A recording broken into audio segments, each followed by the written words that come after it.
What's going on, guys? GZTV back with another video. I know these videos are a bit late, but Logan was over for a little bit and I took him home. You guys know him from the streams.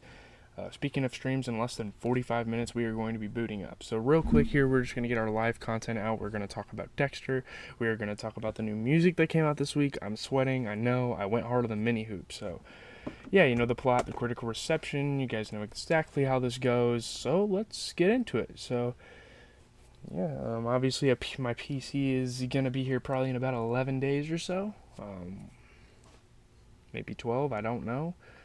But we'll have it at college here probably 2 weeks tops, so that'll be nice. So Harrison starts doing chores around the cabin after having his talk with Kurt. You know, Kurt kind of motivates him to do stuff for his dad and to try to, like, work his way into the family, which is kind of a fucked up thing that he has to do, I guess. But given that Dexter isn't the best dad out there, it's realistic. He also asks Dexter to sign a job application for Kurt's diner. Dexter refuses, concerned about Kurt's connection with his son, angering Harrison. It's not that he's jealous. He sees some fishy things. He knows that Kurt is not like the best, like the brightest mind. He's not the most sane character in Iron Lake, so he's getting kind of suspicious that he might manipulate his son into doing something really, really bad. And he probably knows that his son doesn't like him, so that might lead into something. Harrison then tells him he didn't go to therapy, but actually met with Kurt. Because, I mean, at this point, Kurt is his damn therapy. This guy is consoling him, giving him good advice. I mean, that's what therapy does.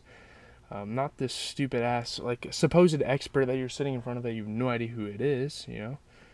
So while driving, Dexter is pulled over by Angela, who shows him his obituary as Dexter Morgan. Like, it seems like it's going to be a routine thing. She's going to pull him over, they're going to have sex, she's going to go back to work. But no, there's more behind this than what you think.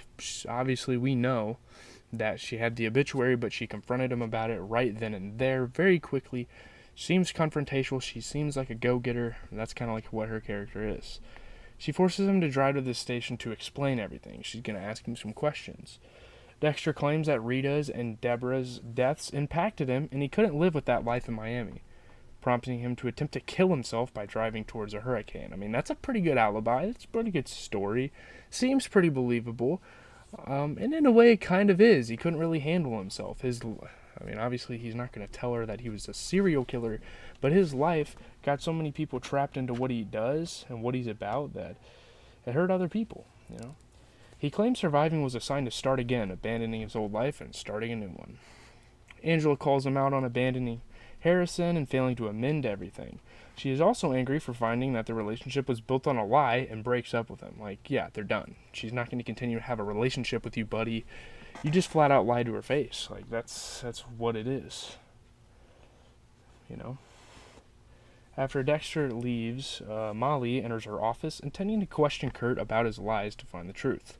Angela warns her to stay away from him because he's pretty much a suspect in this case, possibly. You know?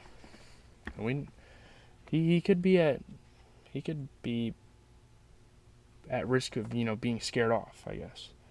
So Dexter starts investigating who could have been the source of his past life. He finds Molly's podcast and listens to a session where she claims that the Bay Harbor butcher, Dexter, wasn't James Dokes, as some crimes were committed while he was on the military service, deducing the killer remains at large. Like, she kind of has these theories on her podcast, and they're not necessarily theories. I mean, she has logical reasoning for them, and it's kind of interesting to see her kind of talk about this all the way up in New York. I mean, the Bay Harbor butcher was that big of a deal. We kind of get to see, like, the gratitude, the gravity, I don't know, the gravitude of the situation. I don't know good words to use. Dexter and Harrison attend therapy, where Harrison expresses frustration at his abandonment. And to an extent, this therapy is starting to work, but it seems kind of forced. Are you sure Harrison's the one that needs therapy? Dexter is less cooperative in the therapy, giving vague hints about his life, and even claiming his marriage to Rita fell apart rather than just saying she died by a murderer that I was responsible for. A murderer that I was responsible for letting kill her. The last part prompts Harrison to reveal that he knows his mother was killed and tells the therapist he feels abandoned